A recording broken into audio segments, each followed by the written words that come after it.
If someone finds this journal, I may as well explain myself. My name is Tyler Q, and I live in the United States. I've walked too far to know what state I'm in. I'm somewhere near the west, since I was walking out of Nevada. This is how it started. I was an architectural engineer, working on a job in Arizona. Our client was a wealthy man who moved here from Nevada for the quietness. He wanted to build a new house, and he told me he wanted a secret project built. The project was a bunker for anything that would happen in the future. I got his old address and was about to travel there until it happened. My coworker, Jason, was on vacation in Hawaii with his wife. I couldn't just call him in out of the blue. Unfortunately, my car had been towed and impounded for unpaid parking tickets. So that meant I had to take a bus. I hopped on a bus to Nevada, a wonderful little company by the name of Bloodhound Bus Lines. Bloodhound recently laid off a lot of workers. What did you expect? It's the late 40s. Luckily for me, I had gotten on a bus where the driver was a good friend of mine, Frank. Frank and I had been friends since grade school. About the time of our departure, there was a man trying to get on the bus. The man had injured his arm. It was cloaked in the crimson of blood. The bus driver hopped off the bus to talk to the man. Being the impatient person I am, I decided to walk. That was the best decision I had ever made. Along the highway, I met a homeless man. I asked him where I was, but he only responded with a low, "What's my name again?" Not knowing the answer and fearing for my life, I walked away. I walked a little ways until a man drove by me. He rolled down the window, and I got a good look at him. He was about 30-ish, sleek, black hair, and was buff as hell. He asked where I was going, and I told him I was going to Nevada. He asked if I wanted a ride, since he was going that way anyway. I accepted. Who wants to walk all that distance? He asked my name, and I asked him the same. He introduced himself as Clement. Clement asked what I was doing walking on the highway, and I told him about the whole thing, and I asked him why he was headed to Nevada. Clement explained, "Well, I was in Texas about 3 days ago. My cousin got hired by the government as a scientific engineer. He was always the smart one." He chuckled. But I was the good-looking one. We were celebrating at his place. My wife, Rachel, is in Washington, and I'm headed back to her. He pulled out his wallet and showed me what Rachel looked like. She was about the same age as Clement. Her hair was orangish, and her eyes were a light brown. "I have to make a stop in Nevada to see my parents. They're expecting me." We were in Nevada before the day was done. I finally found the address. I was checking the inside of the bunker, taking measurements and whatnot. The door shut, and the lock on the door was a combination lock that the client never gave me the code to. It was locked, with no way out. Then, an earthquake hit.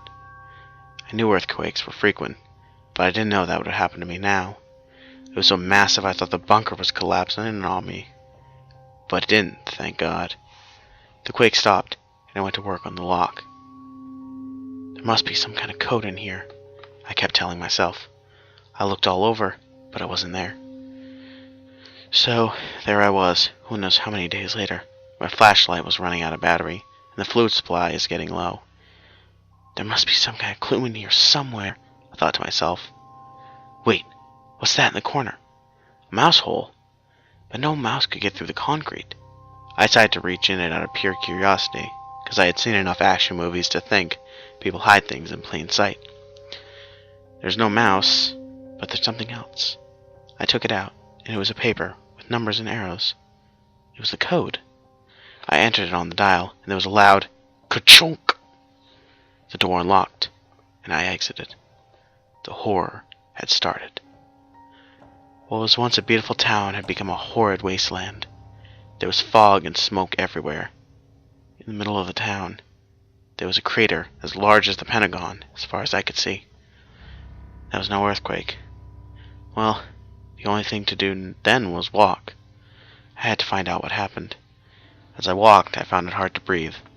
The smoke was hard to see through, and it didn't help my lungs. I saw something in the distance, a figure. I yelled to the figure, and it turned. The person, I think it was a man, was covered in blood and had many cuts. He started walking to me, and it seemed to me that he had broken a leg. As he got closer, he had bright blue eyes and was looking at me with an empty gaze.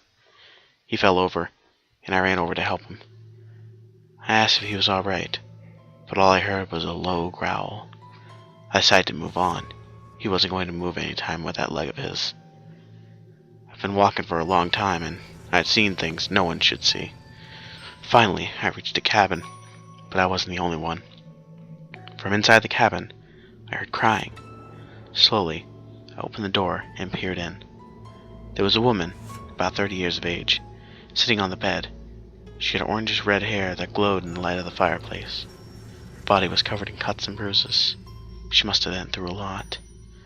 I slowly walked in, and the boards creaked, causing her to look up. Who are you? Are you going to hurt me like the last man who came here? She yelled, looking at me with a terrified expression on her face through the tears. No, I answered. I'm just looking for a place to rest. I've been walking for a long time. She stopped crying, and her fear seemed to disappear. This is not a good place to stay, the woman explained. This is made of wood, and there are lots of fires that seem to pop up. There's a motel that's in the town up the road, if you want a place to stay. We were attacked at that moment by a thing that was just like the man on the road, same blank stare and blue eyes. There was an axe on the wall, and I rushed over to it. I grabbed the axe, just as the girl was being grabbed. I had to act fast. She wouldn't last long. I aimed for the head of the person and hit it right in the skull, but that didn't stop it. Instead, it turned to me and grabbed me.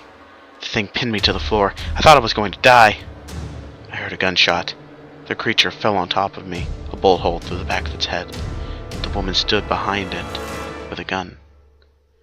I asked her to come with me. She hesitated. After a minute, the woman nodded, and we walked out of the cabin towards the town. Boy, that wasn't a town at all. There were only a few buildings, and none of them were houses. All that there was left was a bar, a bowling alley, a laundromat, a motel, a barber shop, and a bank. That and most things that I could see. The motel was easy to spot, but we had to climb a gate to get to it. The ground was broken up, and it looked as if there was lava in it somewhere. I happened to look at the neon sign on the front of the motel. Almost all the lights had been broken, except 4 letters. There was no one inside, thank God, but there was a lot of blood on the floor. We climbed the stairs to the room that was empty except for a bed. We sat down, and I looked out the window to see where there was. There was no sun, only a dull light in the sky, hidden by fog, ash, and smoke. I can't see much, but I guess it's fine, considering that I'm inside and not out there. Everything seems to have been destroyed. Nothing is like it was. I looked over at Rachel. I knew her name, because this was Clement's wife, and she looked back at me. But her stare was not the same as before. Her brown eyes were now blue,